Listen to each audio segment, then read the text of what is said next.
Cette fois, on y est. Après une importante zone de turbulence, le championnat de Belgique sur circuit a repris ses droits les 19 et 20 mai sur le circuit de Zolder, sous la gestion de Chronos Events. La nouvelle offre se nomme BRCC ou Belgian Racing Car Championship et consiste en deux concepts de course, des sprints de 30 minutes et une endurance de 3 heures. De quoi d'emblée attirer une trentaine de concurrents répartis entre les deux types de compétition.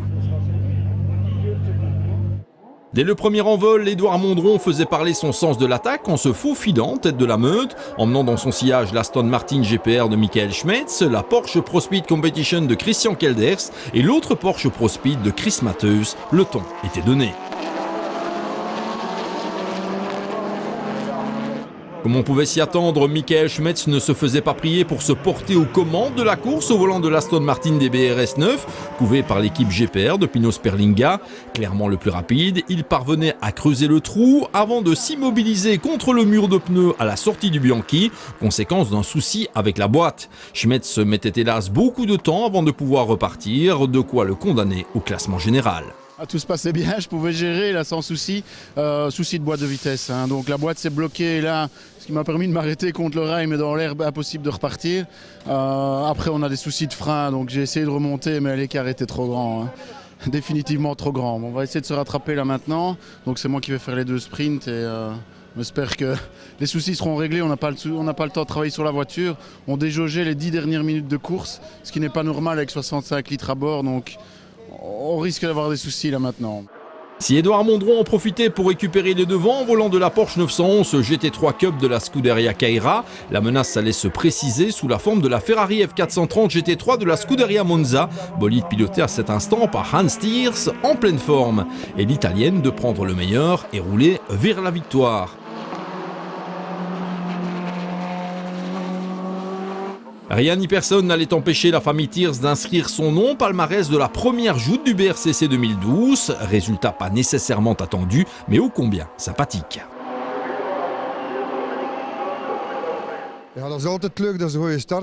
Ça nous a bien réussi. En effet, nous faisons d'emblée le plein de points. Cela n'a pas été simple, mais je remarque que quand notre qualif est mauvaise, la course est bonne. Comment cela va-t-il se passer pour la deuxième course? L'auto est en forme? L'auto est parfaite et nous allons naturellement chausser de nouvelles gommes. Histoire de corser la chose, à la place de partir premier, nous nous élancerons depuis la 8e place. L'auto démarre généralement assez mal, ce que l'on sait, mais jusqu'à cette année, les départs étaient lancés. Nous rencontrons des problèmes avec l'embrayage et il va nous falloir redoubler de prudence. Derrière la Ferrari, on attendait forcément la Porsche Scuderia Kaira d'Édouard Mondron, mais le bolide connaissait une fin de course compliquée qui le renvoyait en 6e position, franchissant même le drapeau à damier au ralenti. Je gérais un peu la course, non, je me battais surtout avec la Ferrari, ce qui était très sympa. Et puis ici, Jackie X, la première fois, la boîte de vitesse qui n'est pas passée quand je gérais à l'accélération. Et puis ça s'est reproduit plusieurs fois et en plus malheureusement dans le dernier tour avec l'Audi au-dessus du pont, même problème et c'est là qu'elle est passée. Mais bon, si jamais on pense au championnat, l'Audi ne marque pas de points. Donc ça nous fait quand même une 3e place et ce qui est important c'est la durée de la saison, on l'a très bien vu l'année dernière, ça s'est joué à peu de choses. C'est dès lors la Porsche 996 GT3 RS à voie large de l'équipe Pro Speed Competition qui s'offrait le premier accessible du Sprint 1. Christian Kelders s'étant depuis longtemps passé maître dans l'art de ne pas s'emporter. Super content, c'est un premier podium pour recommencer. On a découvert la voiture avant-hier. Et oui, très content parce qu'il y avait quand même quelques pilotes au départ qui étaient normalement sur papier bien plus chevronnés que moi. Donc je suis content. Deuxième, c'est chouette. Autre gentleman driver présent à Zolder pour le coup d'envoi du BRCC, Yves Weerts pilotait une Audi R8 LMS WRT, exceptionnellement placé sous la responsabilité technique du Delahaye Racing, un bolide qui s'offrait la 3e place finale et donc un premier podium. On a prévu d'aller faire une course FIA GT3 à Navarra la semaine prochaine et j'avais une licence nationale et je dis qu'on s'est rendu compte qu'il fallait une licence internationale et qu'il fallait avoir fait 3 courses. Donc c'est pour ça qu'on est ici ce week-end pour faire ces 3 courses et tout d'abord, mais alors c'est vraiment une superbe ambiance, on s'amuse bien et pourquoi pas, on va peut-être encore quelques autres courses de ce championnat qui, faut comme se dire, il y a quelques semaines on n'était pas sûr qu'elle allait se faire et qui se fait, donc c'est franchement aux organisateurs, chapeau, on est très contents d'être là. Bonne prestation de la Porsche 911 GT3 Cup alignée par Pro Speed Competition pour Chris Matthews, ce spécialiste de Zolder ne se faisant pas prier pour accrocher la 4e place finale à une poignée de secondes seulement de l'Audi. Si les voitures de la catégorie silhouette devraient être plus nombreuses à l'avenir dans les courses de sprint, le Britannique Jan de Kriel a tenu à jouer le jeu dès le lancement de la compétition. Présentant une Kia Proceed à la livrée inédite, il remportait le classement des silhouettes, non sans clôturer le premier top 5. Derrière la Kia, la lutte a fait rage entre les anciennes silhouettes S2 et c'est François Meillotte qui finissait par émerger au volant de sa Solution F, voiture portant les couleurs du MTE Racing. Quant à Guilain de Mévius, qui mène de front une carrière en rallye et en circuit, il complétait le classement des silhouettes et s'imposait en silhouette pro au volant de cette autre Solution F à carrosserie d'Audi.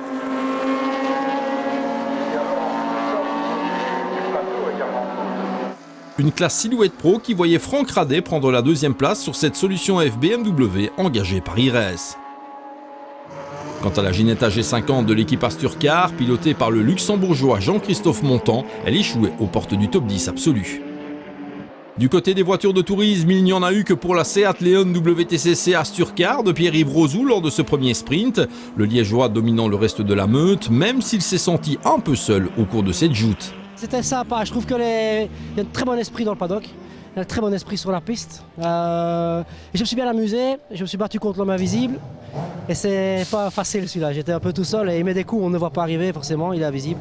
Non, bien, super, franchement, une première course à 45 voitures à Spa, je crois que ça va être très rigolo. C'est une autre Seat Leon Asturcar, la version Super Copa de Roberto Nalle qui complétait ce premier podium en tourisme, tandis que Vincent Radormecker ne se privait pas d'offrir ses premiers lauréats à l'Abarth 695 Neri Compétition, 3e de catégorie et lauréate de sa classe. Ça manque un peu de plus petites voitures avec qui on pourrait se battre. Mais par contre, super fiable, aucun souci sur la voiture, à la limite presque de plus en plus rapide pendant la course. Et bien dominer la Clio, qui est une voiture normalement assez comparable, et pas très loin des Seat Leon Cupra Cup. Donc non, c'est positif bien sûr, ça se passe bien, la voiture tourne vraiment comme une horloge. On va voir la course de 3 heures maintenant, comment ça va se passer avec la météo. Peut-être qu'on peut jouer quelque chose de sympa. On n'est pas loin du top 10 dans les sprints, donc c'est comique, c'est bien. Un mot encore sur la Renault Clio Pilot Speed Tradition de John Pilet et Jacques Nagno qui complétaient le classement.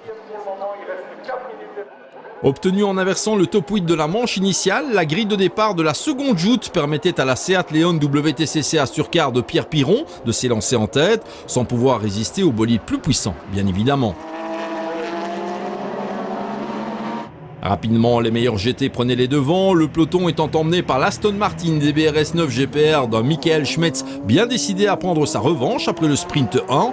Mais une fois encore, la course de la belle anglaise ne durait qu'une poignée de tours, un bris de différentiel mettant trop tôt un terme à sa prestation. L'Aston n'allait pas être la seule voiture de tête à souffrir durant cette seconde joute courte, l'Audi R8 LMS WRT d'Yves Weerts finissant elle aussi par s'immobiliser, victime d'un souci de transmission.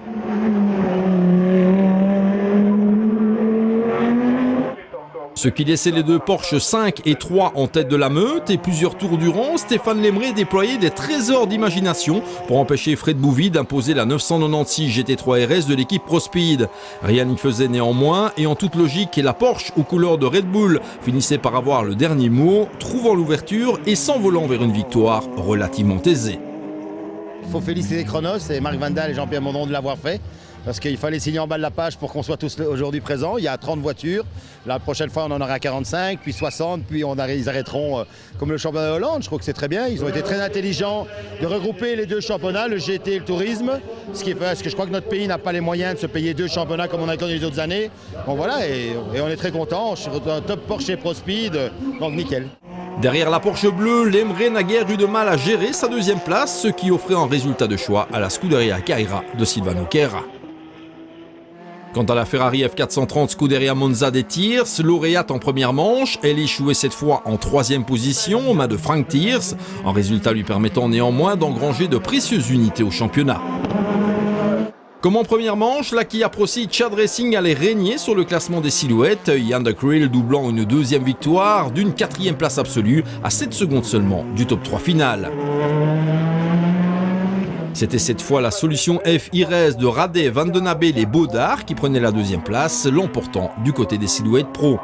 Le podium des silhouettes était complété par la Solution F de François Meillotte, deuxième en silhouette pro Evo. Parmi les autres GT de pointe, la Porsche 911 GT3 Cup Pro Speed de Pascal Muller complétait le top 5 général, tandis que la Ginetta G50 Asturcar, toujours aux mains de Montand, s'offrait cette fois un premier top 10 absolu sous la forme d'une 8e place. En catégorie tourisme, la course était marquée par l'abandon de la Seat Leon WTCC Asturcar de Pierre Piron, victime de sa mécanique.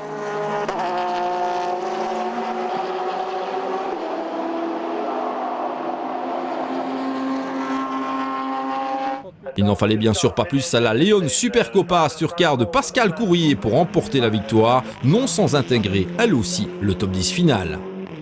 Et derrière la Seat, c'est cette Diablesse d'Abarth 695 Neri Compétition, pilotée par Benoît Galland, qui se distinguait en s'offrant la médaille d'argent de la catégorie tourisme.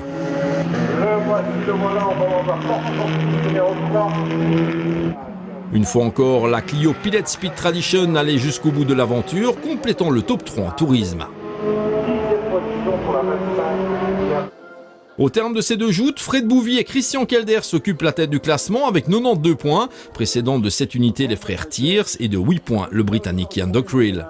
Quant au premier bilan de la journée, il était forcément positif, d'autant qu'avec l'endurance programmée l'après-midi, le meilleur était encore à venir. Ça y est, les deux premières short races ont eu lieu, donc on a eu une bagarre pas mal.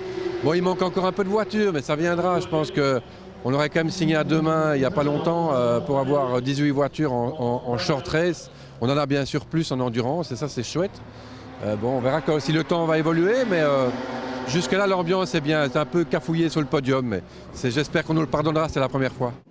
Ça, c'est pour les sprints. Lorsque sonnait l'heure du grand rassemblement sur la grille de départ de la première course d'endurance ou long race de la saison, ce sont près de 30 bolides qui se retrouvaient sous les ordres du starter, avec notamment les deux très belles GC10 V8 BMW 1M alignées par GC Automobile, des silhouettes au potentiel certain, se limitant pour l'heure aux courses de longue haleine. Oh, c'est juste une question de... Ça s'est fait au dernier moment, on était 3 pilotes, on n'a pas voulu se départager sur la course sprint. Donc on est parti sur les long races à réfléchir pour la suite. C'est pas impossible qu'on s'engage à un short race pour la suite de la saison.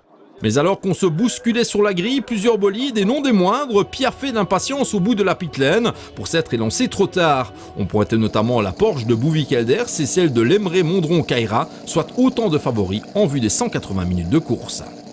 Plus grave encore pour l'Aston Martin DBRS 9 GPR de Schmetz et Griffnier, dont le différentiel ne pouvait être réparé et qui la voyait contrainte de déclarer forfait. Avec l'avant de la grille de départ décapité, c'est la Porsche 911 GT3 Cup First Motorsport de Warsleus et de Rick Renmans qui s'est lancé devant la meute, tandis qu'Yvo Hertz se tentait de faufiler son Audi pour prendre le meilleur sur ses concurrents directs avant de perdre quelques places. Pendant ce temps, les bolides immobilisés en bout de pit lane avaient été autorisés à faire la jonction avec le peloton, ce qui limitait la perte de temps et promettait de bien belles remontées.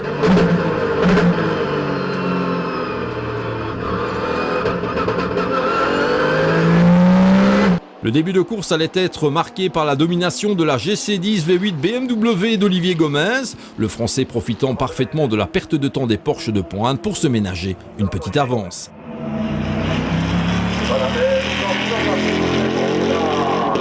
Derrière la silhouette au look de BMW, c'est la Porsche 911 GT3 Cup Belgium Racing de Dylan et Patrick Derdal qui pointaient en deuxième position, s'imposant comme l'une des concurrentes à la victoire finale.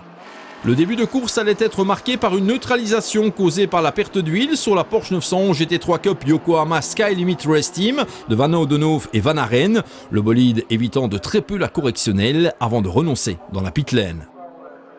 L'huile déversée sur la piste surprenait plusieurs pilotes sans heureusement provoquer trop de dégâts. Et il n'en fallait pas plus à la voiture de sécurité pour monter en piste pour la première fois de la saison, pendant que les commissaires faisaient le nécessaire sur le bitume. Peu après le restart, les ennuis commençaient pour certains, et notamment la Porsche numéro 5 de la Scuderia Kaira qui perdait beaucoup de temps dans la pit lane. Le pire était malheureusement encore à venir pour le bolide de Lemray, Mondron et Kaira, Édouard Mondron étant victime d'un bris de suspension en voyant la 911 GT3 Cup dans le mur en vue de l'arrivée. incompréhensible. Maintenant, en regardant la voiture, il y a beaucoup d'indices qui montrent que c'est sans doute le bras de suspension arrière gauche qui a lâché en pleine ligne droite. Donc même pas en appui, j'étais vraiment surpris parce que la voiture était inconduisible. Là, en plus, c'est la partie la plus rapide du circuit, donc elle a directement viré à gauche. Et puis j'étais déjà en train d'appuyer sur le bouton en sachant que c'était fini, quoi. Mais c'est un peu décevant pour la première du BRCC. Et puis ça fait 3 ans qu'il n'y avait plus vraiment de touchette à mon acquis. Donc c'est jamais gai pour un pilote et pour un team. Autre victime majeure de cette épreuve, la Ferrari F430 Scuderia Monza de Hans et Frank Thiers finissait par abdiquer dans la pit lane après plusieurs faiblesses, notamment au niveau des freins. Nous avons rencontré un problème que nous connaissons bien avec notre voiture. Lors de l'endurance, les freins montrent leurs limites. Cette Ferrari n'est pas très fiable à ce niveau dans les courses de longue haleine. Nous avons attaqué lors des sprints et la conséquence apparaît maintenant. La course était déjà perdue pour nous et après cela, on était victime d'un bris de support de boîte.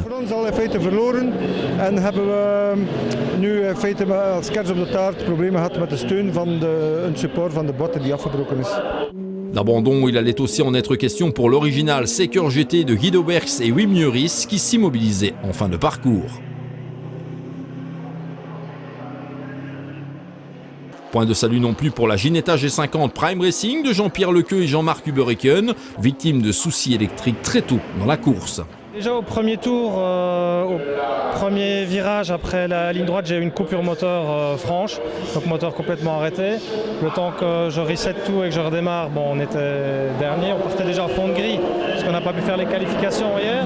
Donc c'était un peu difficile, puis la voiture a été à peu près normalement. J'ai roulé une petite heure, Jean-Marc a pris le relais et il commence à avoir des coupures moteurs à répétition. Donc à première vue, ils ont trouvé le problème, donc il y a un faux contact dans le coupe-circuit. Donc ils sont en train de résoudre ça, j'espère qu'on repart dans 5 minutes.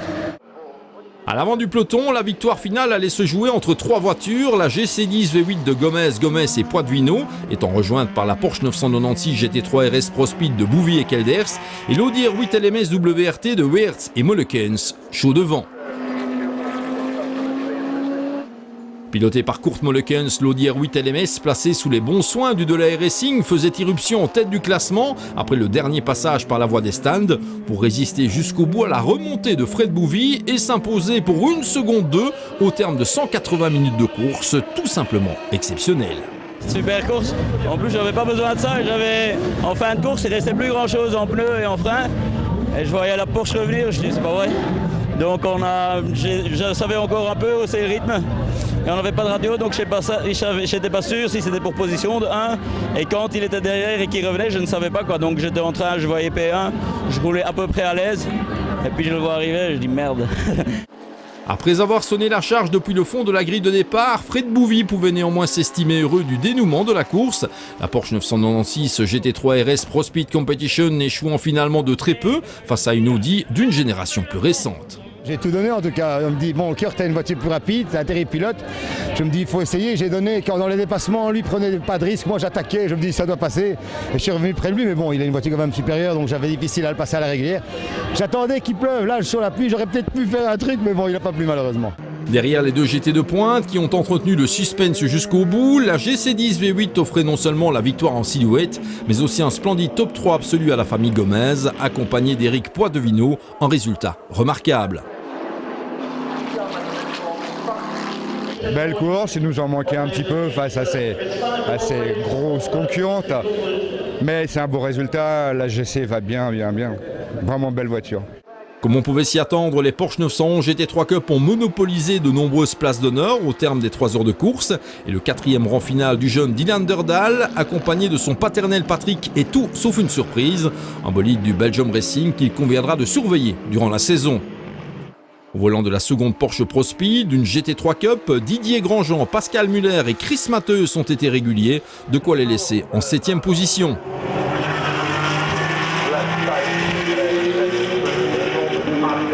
Dans le top 10, on pointait encore la 911 GT3 Cup Team Allure de Michael Albert et Nicolas Léonard qui prenaient la 6e place dans le classement GT. Si la GC10 V8 BMW l'a emporté en silhouette, la Kia Proceed de Jan Dockrell et Philippe Steveny a elle aussi tourné comme une horloge, ce qui a valu au Tchad Racing un top 5 absolu ainsi que la médaille d'argent dans les rangs des silhouettes.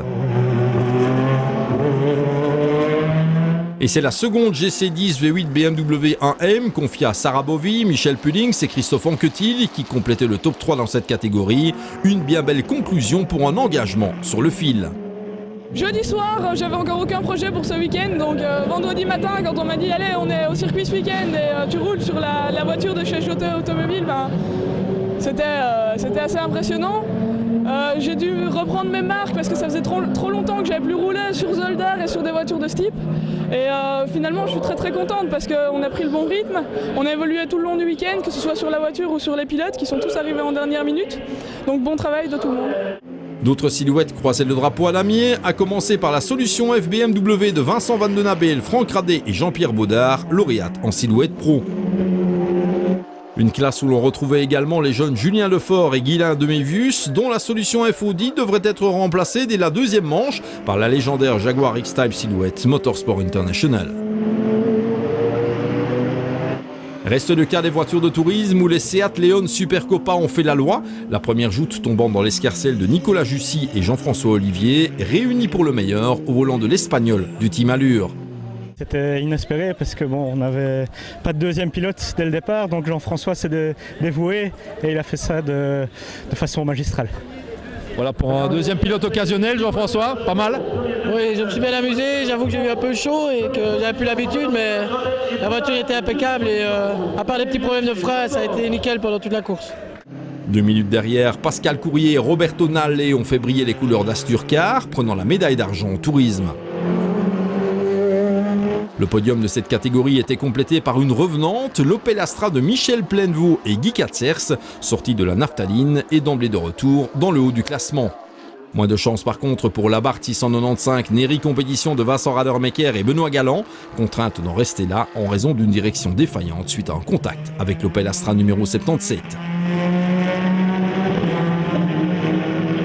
Après cette entrée en matière très réussie à Zolder, le BRCC va prendre la direction de Spa-Francorchamps, où débutera également le B-Trophy. Rendez-vous le week-end des 8 et 9 juin sur le plus beau circuit du monde.